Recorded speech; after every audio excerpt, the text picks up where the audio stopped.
All right, everyone, settle in, settle in. Grab a seat, grab some coffee, and I mean the good stuff from the main break room, not that battery acid they're brewing down in Sector C. For those of you I haven't met, I'm Dr. Wolf. Welcome. What you're about to see is the result of years of work from a dozen different departments, all now pointed in one single critical direction: Project Paragon. So, let's start with a little riddle. On one hand, you have a socioeconomically crushed town in rural Alabama. On the other, a tomb brimming with blood in the middle of the Oxide Chin Plateau. One is a psychological quagmire, the other is a thaumaturgical, a magical nightmare. So what could they possibly have in common? Well, what if I told you they're just two different battlefields in the same very, very old war? And that's exactly what Project Paragon is for. Both of these places are active containment sites. Our job, our entire reason for being, is to connect the dots between these massive threats. Because we've realized they aren't random events. Nope. They are echoes, ripples, from a single, world-shattering event from a past we've completely forgotten. To really get a handle on what we're up against today, we need to jump in the time machine and hit the reverse switch. And I don't mean a few centuries. We are going way back. We're talking about a piece of history that was literally, and I mean literally, washed off the face of the planet by a flood of biblical proportions. You're going to hear this term a lot today, antediluvian. It just means before the flood. But let's be crystal clear. This isn't some myth we dug up. We are talking about a genuine, global, anomalous cataclysm that completely reset the board about 500,000 years ago. It buried entire civilizations that, believe it or not, had things figured out that we're still struggling with today. So take a look at this. This is the fall of a kingdom they called Apollyon, which was run by the Sky Kings. At the top of their game, nobody could touch them. But then, a Fey princess, never a good sign, slapped a curse on the king's 4 best warriors. Not long after that, the Great Flood hits. And poof! The kingdom, their history, everything, gone. The tale of these 4 warriors only managed to survive as whispers, as fairy tales, right up until now. Because those echoes, they're getting louder. And these are not just names from some forgotten story. These men, Lahair, Lancelot, Hector, and Ogier, they were real. And the curse, it turned them into the enormous, aggressive, reality-bending things that are the whole reason we're sitting in this room today. Our designation for them is the primeval demons. Now, we haven't tracked down all 4 of them just yet, but we have managed to contain and begin studying 2. So for the rest of this briefing, we're going to zero in on what we've learned about Lahair and Ogier. Get this, the exact same curse created 2 completely different monsters. Lahair is a 13-meter-tall ghost that you can only see with a thermal camera. He's fully transformed, and he is 100% hostile. Ogier, though. Ogier is physical. His transformation was somehow stopped, frozen mid-metamorphosis. It left him lucid, cooperative, with his original human body literally fused into a monstrous new one.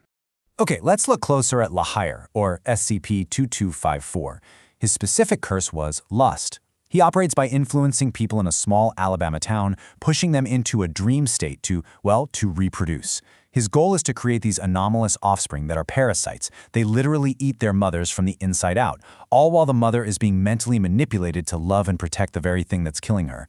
It is a horrifyingly effective self-perpetuating cycle. And then you have Ogier, SCP-6765-D. His curse was despair. But, thanks to some kind of ancient Daevite magic, his transformation was put on pause. He still has his mind, he has his memories, his personality. He's this incredibly tragic figure, you know?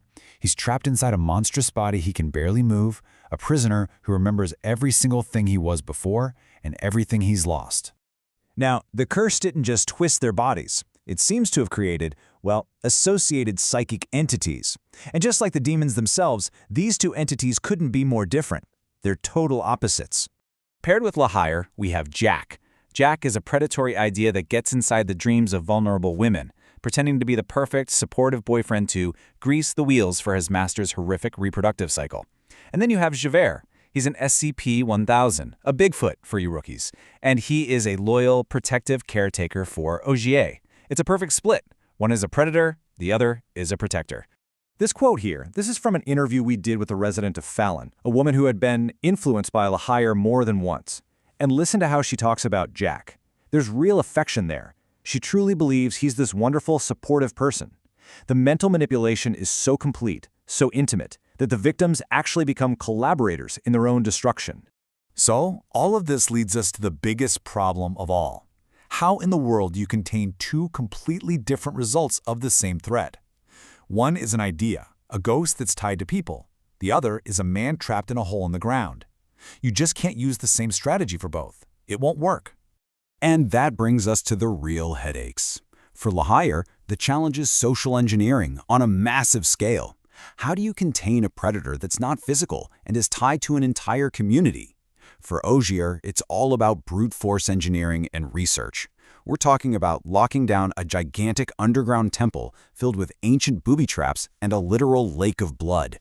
And this slide right here breaks down our two very different approaches. For the situation in Fallon, we enacted Protocol Black Tuesday. It's a managed, ongoing economic depression. It's designed to keep the town isolated and stop the mental contagion from spreading. For Ogier, we built the Eastern Kashmir Forward Operating Site, a high-tech base dedicated to exploring and securing that physical location. It really is a case of people versus place. And let's talk about the scale of the Oxai Inn site for a second. That number on the screen? That's not a typo. Over 790 million liters. That is our most conservative estimate for how much preserved, memory-infused Daviite blood is in that reservoir under Ogier. Think about that. It's basically a library of an entire dead civilization, and the books are written in blood. Now, interacting with any of these things, especially telepathic ones like Javert, requires ironclad rules. So let me be perfectly clear. Nobody just has a chat with him. Every interaction is authorized, medically induced, and transcribed live by a lucid scribe. And the post-session psych evaluation is mandatory. I mean it. This is not optional. The mental toll is significant. Okay, let's tie this all together. We've got two demons, two containment sites, and two totally different sets of problems. But it is absolutely vital that every single one of you understands that these are not separate issues. They are just the first raindrops of a much, much bigger storm heading our way. We are not fighting a handful of random monsters. We are fighting one single unified threat. 4 cursed knights from one historical moment, all starting to wake up at the same time. We don't know if some ancient seal is weakening or if maybe the GOC dug up something they shouldn't have, but this reemergence is happening in concert. And that, right there, is the core idea behind Project Paragon. I want to end by sharing something Ogier said to us himself. He knows what he's become. He actually remembers being a hero, a man he calls Saint Ogier. He knows that man is dead and gone, replaced by this demon. These words are a chilling reminder that at the very heart of this ancient, world-breaking anomaly, there were once just 4 men. Which brings us to our last and most important question. We've got Lahire and Ogier contained. We found Lancelot's empty armor, but he's long gone. And that leaves Hector, the one cursed with agony, still out there somewhere. So I'll leave you with this to think about. Where are they? And what in the hell is going to happen when all 4 of them are finally awake and ready to fight? That's what we need to figure out. Dismissed.